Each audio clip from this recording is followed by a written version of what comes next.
Hey community, this is Dr. Hugh coming at you, and today we have a very, very special guest, a guest that has been damaged by Cipro, the horrible antibiotic in the class of fluoroquinolones, and her name is April. And before we start, I just want to give a big shout out to April because there's, to get on the phone or on video, I should say, April, you're going to be seen all over the world. People are going to be watching this at 1 a.m., 2 a.m., 3 a.m., 6 p.m. in the morning, looking for some hope and possibility, and you were able to come on here and do a recording. I ask all my clients if they want to do a recording, and some do, and most don't because they just are not comfortable giving all their personal biz up in the world of the internet.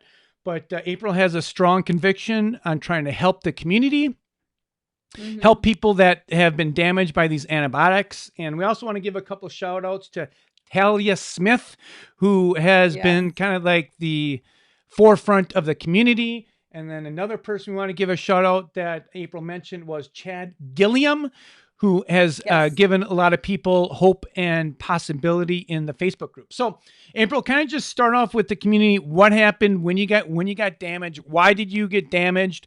And then we'll kind of go through your journey of your symptoms. And I think people really want to know is what did April all do to try and get recovered as much as possible today? So just kind of give us an intro on what happened and why you got damaged initially. Okay, so what happened was in 2023, I had a gum grafting done that led to an abscess that led to taking amoxicillin. And over that couple, like 6 weeks period, somewhere along the line, I had some bladder pain. So I went into my PCP and he prescribed me Cipro for a suspected UTI, a suspected, Yeah. So that was in December of 2023 when that had happened. He's prescribed that to me. And I sat on it for a few days. Stupid me, did not research it. And I took it. And about the third pill in, I just didn't feel good. I didn't feel right. So I stopped taking it altogether. Well, within like a week and a half or so, I was at work and my heart started racing uncontrollably. And I thought I was having a heart attack actually. And I never had that feeling, my blood pressure raised, thought I was having a heart attack. Never had this happen. I'm a runner. I work out every day. I eat healthy. These things just didn't happen to me. Never Right. had high blood pressure. Everything was always great.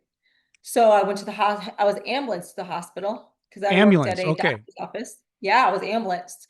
And they took me to the hospital. Of course, when you get there, everything's different, right? They monitor you and you get there and they're like, oh, you had some high blood pressure and this and that. And I had no idea really in the beginning what caused this. I initially thought it might have been from like the grafting or something, and I kind of brushed it off as like a fluke thing. Yeah. Well, then about, I don't know, a couple weeks later, but over time, over that couple weeks before the next incident, my blood pressure would raise, or I would have a terrible anxiety. I started having all these crazy symptoms. Like And then I went to the neurological hospital. symptoms you're talking about, April? Yeah, yeah. I Okay. would have anxiety. I mean, I had rapid heart pulse all the time. I felt anxious. I'd go into my PCP. I'd just be like, "Hey, listen, I'm feeling really anxious, and I don't know why." He's like, "Hey, I know you don't like pills, but how about I give you something for anxiety?" Let's give you a I was benzo. like, right, just I was like, I just said, I don't really think I need a pill. I don't know what's causing it all of a sudden. He's like, well, just try it. If you calm down, and it helps you, we won't keep you on it forever. Well, he gave me this script. I did not fill it. I was like, nope, there's something going on. I know my body. Well, then not only did I have that, I had those heart palpitations. Yeah. Went back into my PCP. I said, hey, I'm having these heart palpitations and I can't sleep. I was sleeping like maybe 2 to 3 hours a night. And he's like, oh, he goes, how about I write you a script for like a sleeping pill just to help you sleep? So they were going I to was put like, you on some kind of antidepressant medication, then a sleep medication. yep, that's what he wanted to do. And I said, Yeah. I said, listen, you know me. You've been my PCP for like 13 years at this point, somewhere in that area. I don't get shots. I don't take medications. I don't like any of that. And he knows that. And he's like, well, if it helps you though, and then we'll just for a little while. I'm like, no. And I said, can you send me for like an ultrasound to see if something's going on? He would send me for ultrasounds and blood work. Nothing would show up. Everything was great. I'm like, something's just not right. He Yeah. never attained it to the fact that he gave me Cipro, not once. Right. And how So many then pills did you take, April? How many? He gave three, you a prescription for how long, 10. and how many did you take? He gave me a prescription for 10 pills for 10 days. And I believe they were 500 milligrams, I believe. Okay. And they were for one a day. One a So day. I All right. took And you took three all 10? total. No, I took three. You took 3 capsules. Okay. 3. Three. And I didn't feel good. So I Mm-hmm. just stopped. And I was like, something doesn't feel right. I don't know what's happening. So I had all these symptoms that just started coming on. So I would end up in the hospital. I have this high blood pressure. I have sleep issues. I'm having everybody be like, oh, and I started to tell them, I said, well, I did take an antibiotic, Cipro, and nobody would ever say, they're like, oh, that was the drug of choice for like 30 years, a heart doctor told me. I Huh? was like, that was the last time I went to a hospital. Never went to a hospital again. Hmm. He brushed me off. He gaslighted me. I said, look it up. This is after I knew. I said, look it up. I said, it's got like 7 black box warnings. I Mm-hmm. said, he goes, oh, it's just, he goes, all right, I might look it up. He left the room, went away for half an hour, came, he goes, okay. I looked it up. He goes, it's really just a tendon thing. Yeah. I'm like, he goes, it's been our drug of choice for like 30 years for almost anybody that would come in. I'm like, well, that's probably why people are walking around really messed up and they have no idea why. Some of it for sure. Yeah. No doubt. I mean, immediately after I took Cipro, I have a whole list. I had rapid heart palpitations every day, 2 to 3 hours of sleep every night. That was it. Mm-hmm. Anxiety. I started to feel depressed. I was losing all my hair every You day, have like long, beautiful bouts. hair. It looks like you have a natural curl to it or I wave. do, and I was losing all my hair. I Mm-hmm. had like the coldest hands and feet I'd ever had. It would never go away. Mm-hmm. I lost 10 pounds right away out of the gate, and I lost 20 total. I was down to 108 pounds. You could see 108. and I'm 5'7". Yeah, that's way too thin. You could see every bone in my chest. You could Mm-hmm. see, I mean, I was just a stick figure. People are like, are you sick? Do you have Mm-hmm. cancer? They started to think I was like anorexic, all the things. People would Mm-hmm. just question me all the time. Mm-hmm. Um, I had malabsorption issues. It didn't matter how much food I ate, I always felt hungry. Um, I remember one time when I felt really vulnerable, and this is probably about 6 months in. I was standing in the kitchen and I just felt like nothing was gonna get me better. And I did. And I told my husband, I said, I just feel like I'm gonna die. Everything inside of me just feels like it's dying, like I'm just gonna die. I said, I feel so sick, I feel like I'm gonna die. Yeah. I said, I don't even know where to go from here. I have no idea. Yeah. And it was just like one of those really major turning points for me to really figure it out because I was like, I can't let Cipro steal my life.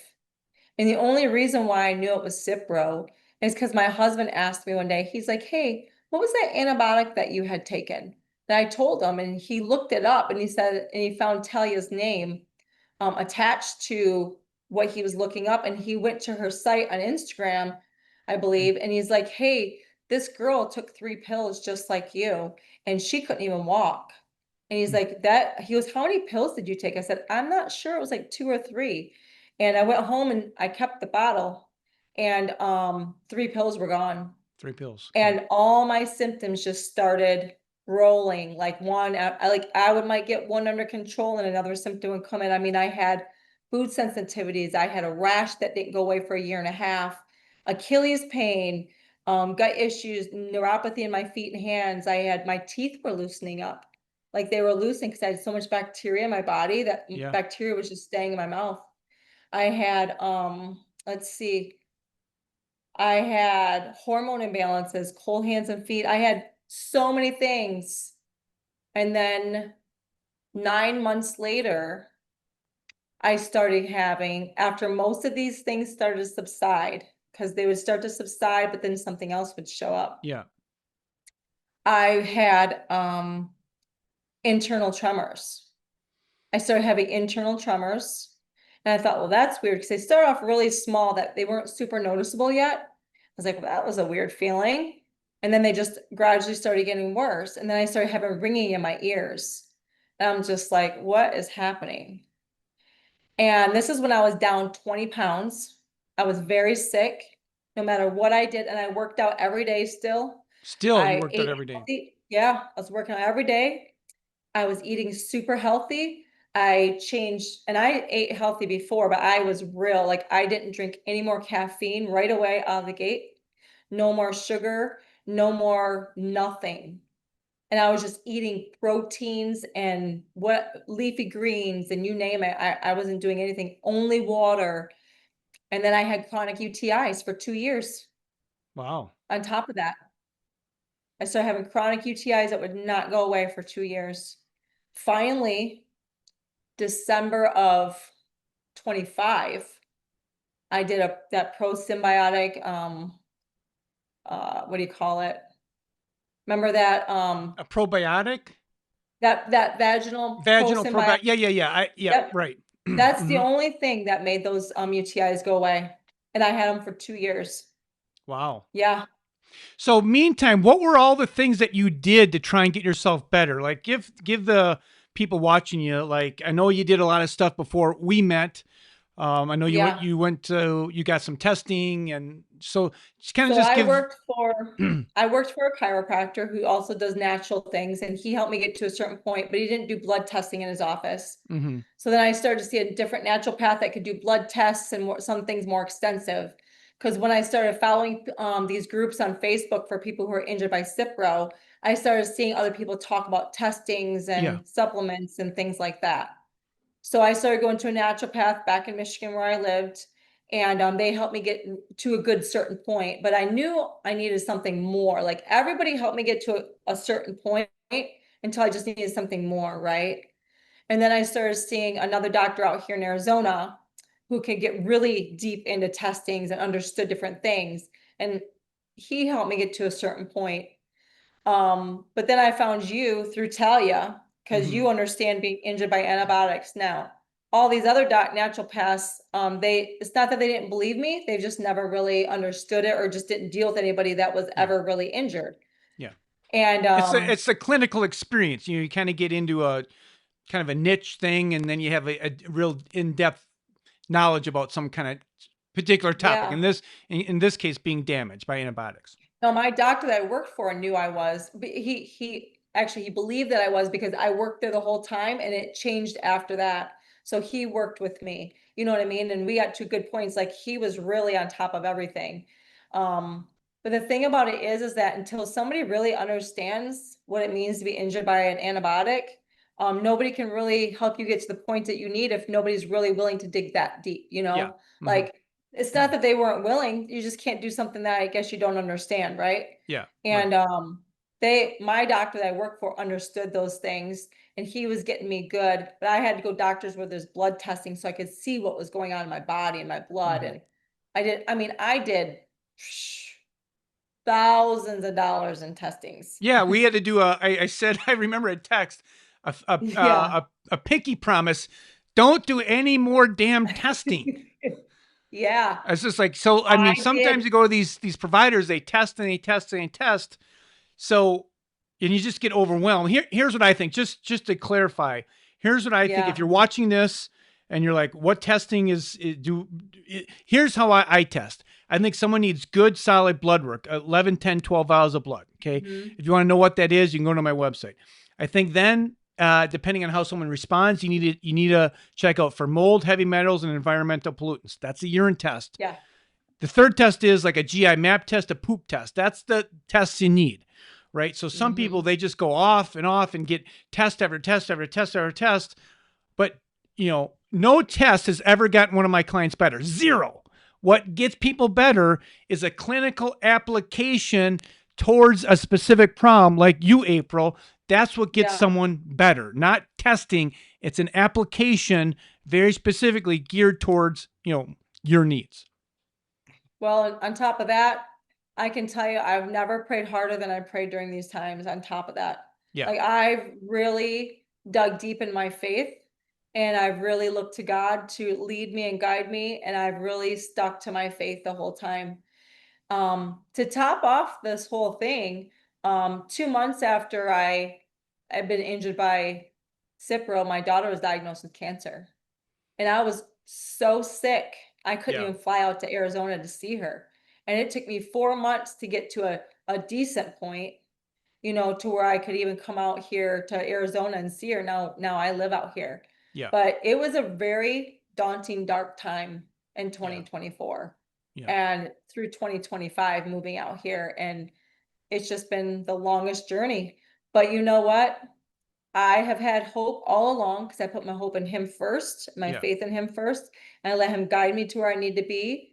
And I remember praying so hard for him to send me somebody that just understood antibiotic injury, or just miraculously heal me right now. And I watched that whole message between you and Talia, that whole station where she interviewed you. Yeah. And that was like the one thing that I feel like gave me the most hope, was Mm.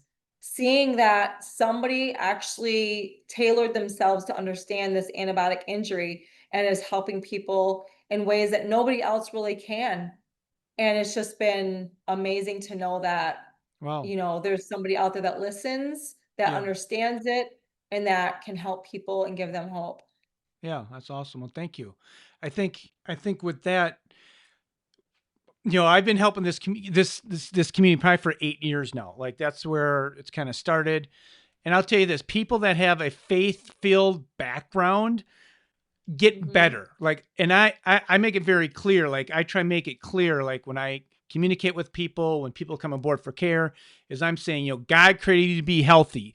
Like God designed you to be healthy. Like we need to figure out what's interfering with that God-given potential for you Yeah. to be well. Like that's really where the investigation needs to go to. And I think if you can have a spiritual component, and if people are spiritual, then they have more faith in their ability to heal and function. And really, I just look at it like what's hindering the God given healing ability for April or whoever's watching this right now? What's hindering your God given healing ability to recover from these antibiotics? Whatever your condition is, that's where the investigation needs to go. And if you have faith that you have a spiritual power, like you just think about it, like, you cut your finger and your finger heals. Like that's a miracle, right? Like, I mean, it happens. There's some amazing power in the body that can heal the body. You just have to figure out what's hindering that, that ability to get well. And that's where the kind of the investigation goes on. But Well, I can say that God would use any tragedy and turn it into a triumph. He will. He'll use what we're going through and he will use it for his goodness. And I can say for sure that I have helped so many people not take Cipro just because I knew what Cipro did to me. yeah, And because of that reason, I guess I can say it's worth it to know that at least what I've gone through has helped other people not have to go through that. And I know that it's tragic. It really is. It's all of us wish we could go back to the 3 days prior or the 5 days prior or the 2 weeks prior. We all do. And if I can say, as long as what I've been through has helped others, I guess then that's the triumph out of the tragedy for me. yeah, that's great. Because I can tell you it's been no small road to have to travel. It's been a tough road, and I've been through some really hard things, but this has been really hard.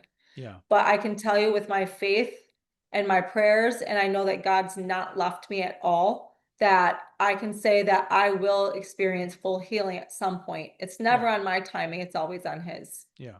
I have to remember that. Yeah, that's critical. So maybe just do a quick compare and contrast on your darkest days versus where you are now, because I think people might want to see the distinction there, and then we can move the conversation from there. My darkest days were in the very first, I say 4 months probably, where I was experiencing all the symptoms I listed at like one time. And I would feel like I would maybe make a little progress, but go 5 steps back all the time, to the point to where I couldn't sleep at all. I felt like nothing I ate was even doing anything for me. I was crying on the daily.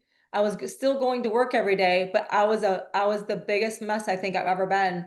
I didn't even know how I could function from day to day at all. It was just basically I was like on this autopilot of just purposefully trying to gain my life back as much as possible and keep going. Because I knew if I would have curled up in a ball and sat on my couch or crawled under the covers, my body would have shriveled up. I had to keep exercising. I had to keep taking supplements. I had to keep eating healthy, and I had to keep my mind strong enough to know that I couldn't give up. Yeah. Right. And that was where I was probably in my darkest days, was that first 4 to 6 months, probably. Yeah. And now Yeah. where are you at? Oh man. I can say that my tremors are almost nothing compared to where they were. Like I was having tremors every single day when I met you. Yeah. And my tremors are down to, I may not even have one for a few days. And I might have a small, tiny one, but they're not throughout the whole day. They last for like a few minutes and then they're gone, and they're not very strong at all. The ringing in my ears has gotten less. That may or may not go away. We don't know. Yeah. My hair falling out was another major thing that I still continue to do, but it's getting way better. Like I'm not losing hair like I was at all. Yeah. And I can tell you that I gained all my weight back last year. So I'm healthy where I was. Yeah. I'm back to where it took a year and a half to get there, but I'm there. It's because I just told myself I wasn't going to quit on myself. I was going to Yeah. figure that out. And I can say that if you don't quit and you keep looking for the next answer, like, okay, this is what's happening. If this doesn't work, something else might work, and you don't stop looking for that answer, I feel like that's when you'll find it. Because I can tell you, like I said, certain people from the Cipro community did help. Like I can't go back and read everything anymore because it's too much in my head at that point, because it makes Yeah. me relive Yeah. so many things. Yeah. But there are so many people I'm to be thankful for in that community, because had I not had a community, I wouldn't have even known where to go from point A to point B at all. So I can Yeah. tell you that I'm way better off than where I was even 6 months ago when I found you. Yeah. Right. And I'm in a much better place. I'm much happier. I sleep better. I'm thriving. We still have our little challenges, Yeah. but like you keep reminding me that, our bodies have to heal, and it could take, a few months, or maybe everybody's body's different. We're all different. Yeah. What might be good for me might not be good for the next person. That's the whole problem with this kind of Yeah. this kind of condition. Everyone's an outlier. It's not like you go, oh, you have a hypothyroid condition, we're going to give you Right. thyroid hormone and you'll be better. That's not how this works. There has to be a process where you work through things to figure things out. So what do you think, like when we started working together, what do you think were some really key essential things that you thought were like move the needle for you, April?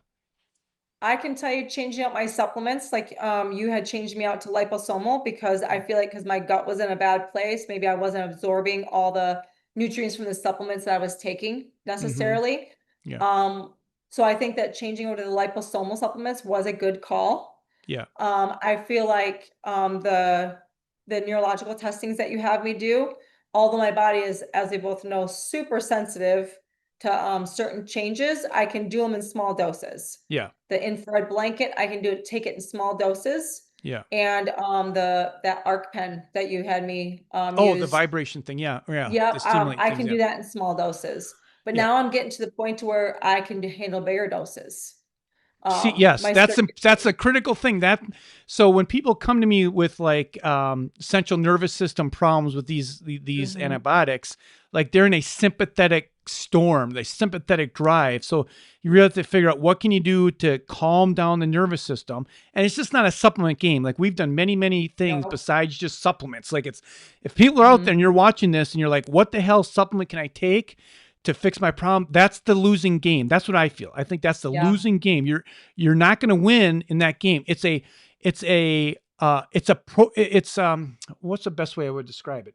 I have there's physical medicine things like April mentioned. Like we did some vibration things around her face. We had her do some neurological things, a sauna blanket, a chi machine. All these things are physical. Yep. We had you check your blood sugars. I have a better thing now with the lingo, checking blood sugars. But this physical medicine portion, things that you do at home, are more important than the supplement. Like, so when people get on there, what supplement can I take?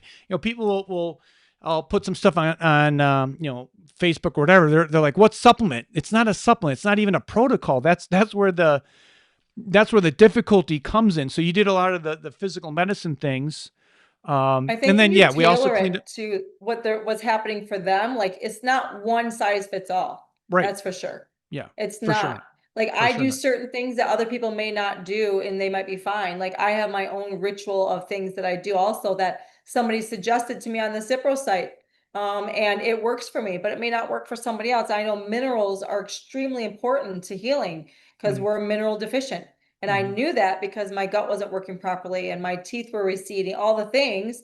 And it alerted me. I'm like, okay, what can I do for this? Right. Like, and I just started finding things. And certain people from the community, I'll read things because we're all searching for answers. Yeah. And so you can try things, but like you said, it's the supplement game that you don't want to have to play that is frustrating because it's not about a supplement. It's about also the therapies. What therapies can I do? Yes. It's not just what can I take, it's what can I do? And I Yes. think, like you're saying, the things that are important is like you changed my diet as far as the meat and the fruit. That changed me for a while. I think that helped. I Yeah. mean, I think there's a series of things that helped me throughout these past 2.5 years that got me here. It wasn't just like one miracle thing. No. It was a Never. series of dozens of things that I had to do depending on what was happening to get me to this point. Yep. I agree 100%. Yeah, and I think, I talk about kind of like a tidal wave. I think like when you add a bunch of things at once, that's Yeah. like when the tidal wave can start to happen. Hmm. Like things don't happen on a monotherapy approach, one thing. Like, oh, I'm going to try vitamin D. I'm going to try magnesium. I'm Right. going to try sauna blanket. If you're just doing this monotherapy, one thing approach, that's again, I think that's a losing game as well because the Yep. body's too complex. And in order to get that God-given that healing power working, there's many things that you can do to stimulate or heal the body, like we did for you, April. And I think another thing that we found is that you had a silica sensitivity, and this is Yeah. so you were texting me back and forth, and I still remember this. I don't know why the hell I started researching the silica thing, but you sent something to me like at 5:30 in the morning, right? I read this text, and then I started going on this silica thing and doing research on silica. I was trying to think today, why the hell I even researched the It's silica. because I was comparing products and then you looked at it, you said, oh, it's probably the silica because I had silica in all my supplements and I was still having all these issues. And you said it's silica and you looked it up and it showed that it can cause the tremors. Yes, yes, because I think you were taking the Quicksilver products, which don't have silica in them, and then you were Hmm. getting better, and then you had a flare, and then I started doing the research on the silica, and then when you eliminated silica, which basically Hmm. silica is just kind of a filler in these supplements, and like 90% of the supplements have silica, and actually, Hmm. I know a lot of people that have sensitivity to silica now that are really fragile people. That yeah, I have a sensitivity to silica. Um, so I think knowing that and eliminating the silica was a really critical kind of turning point, I think, in the Yeah. case. And I think that happened with just like being in conversation with each other, knowing the case, and having experience with these different products. Yeah, I think you're right. I mean, because when you told me that, it just made sense because you're silica to death because you have so many supplements and you got silica in all of them. So all my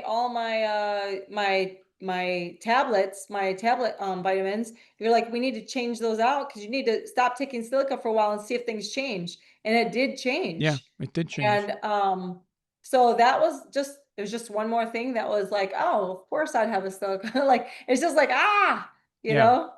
But Yeah, and that's like all the combination of the silica, the change of the diet, the supplements, the sauna blanket, the different yep. functional neurology exercise that we have you do and you're still doing.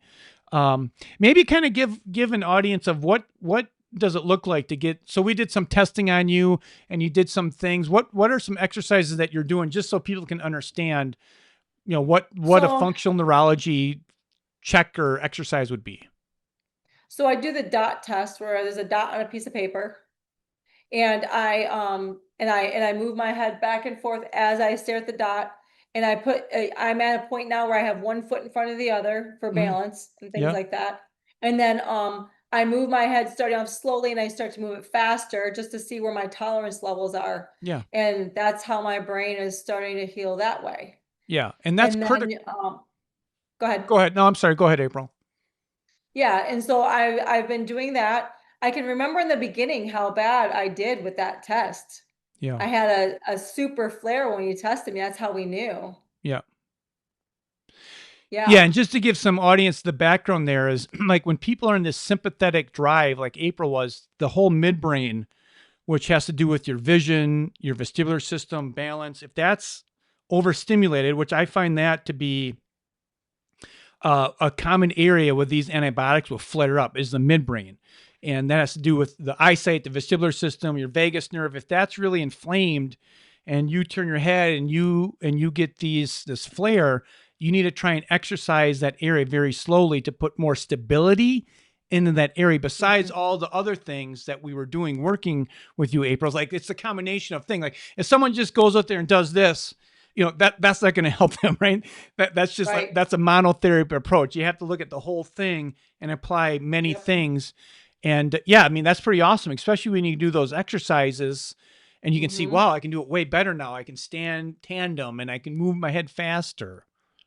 Yeah. And then you had me doing the infrared red blanket. Yep, the And sauna blanket. Yeah.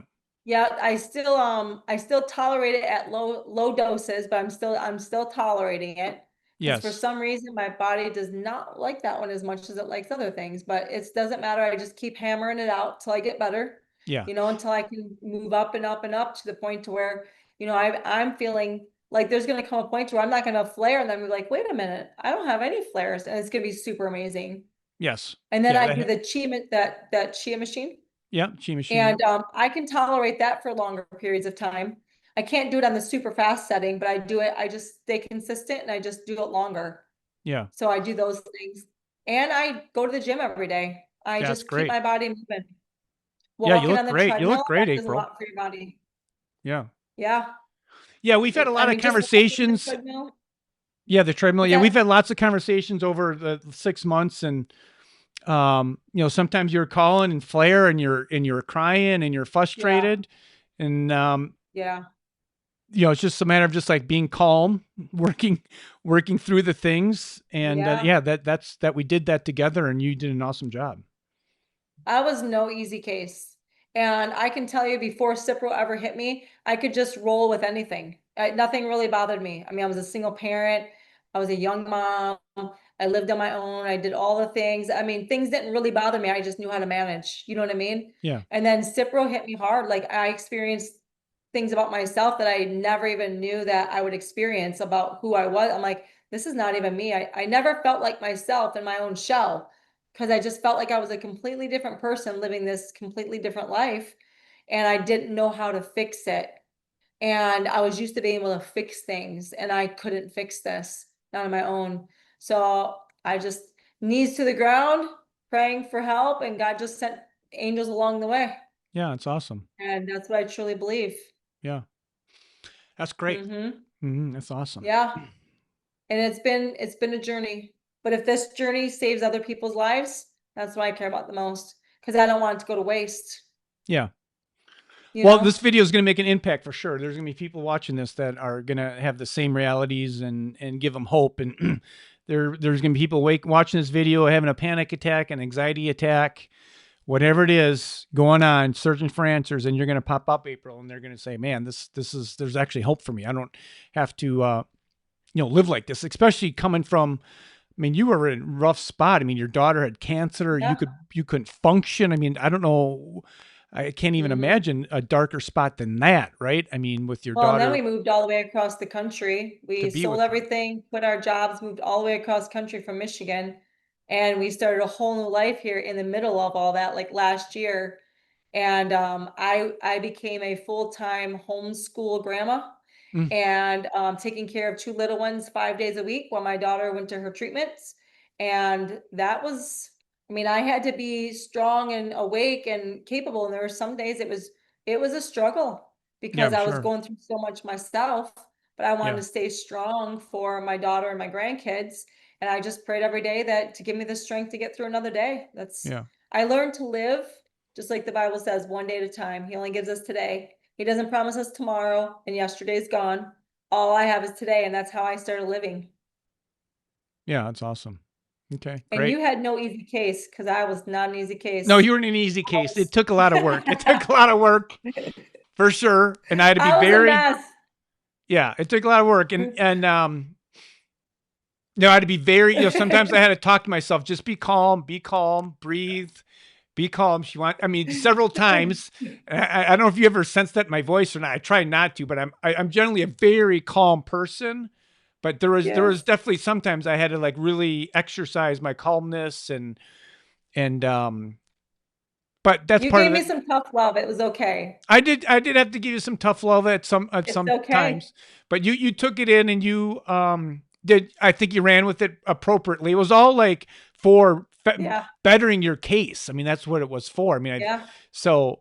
but yeah, you're a tough case. Not every cases are easy. I mean, that's just how it goes, and that's some of the Yeah. I don't know if you want to say pleasures, but challenges of things that stimulate you. You got to always kind of think harder, and you got to come up with better thoughts and better, I don't want to say protocols, but better methods to help people, because Hmm. the cases that are on my plate are not easy cases. These are really, really No. tough cases, right? And I'll be the first one. Not everyone that comes to me, gets better. Like, it's just the reality. This is a tough situation. So, I think Well, every day, I think part of it is because there's no like protocol for antibiotic injuries because nobody in the world of medicine wants to believe those things happen.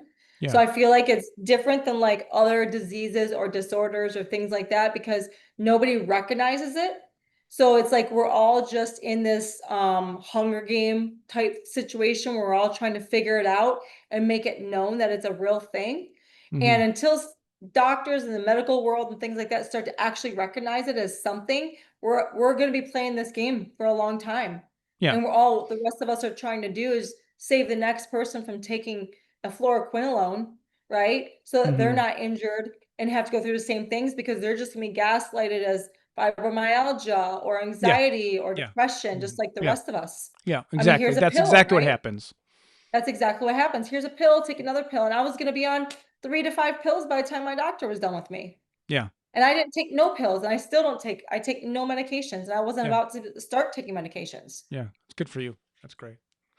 This has been awesome. So in the last closing couple minutes here, what do you want to put out in the physical universe there to the people? What's your last words of hope for the community here, April?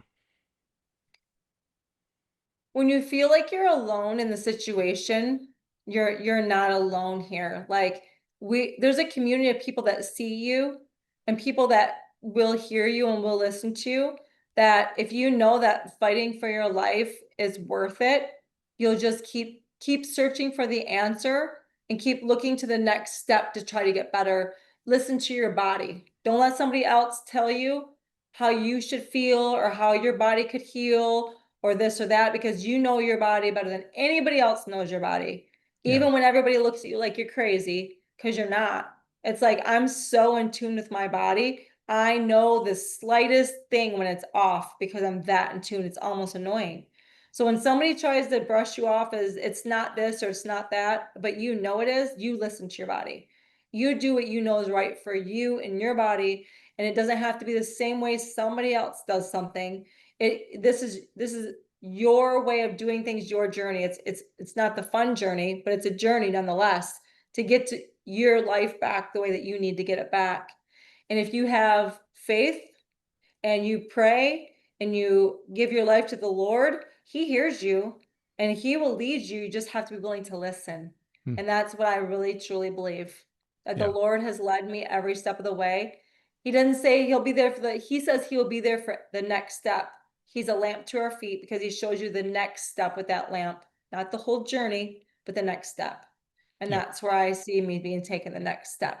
yeah, yeah. That's awesome. That was a great note to end it. And with that being said, if you're out there suffering, there's hope for you. And remember, is where there's help, there's hope. Where there is Yeah. help, there is hope. Take care. Bye bye.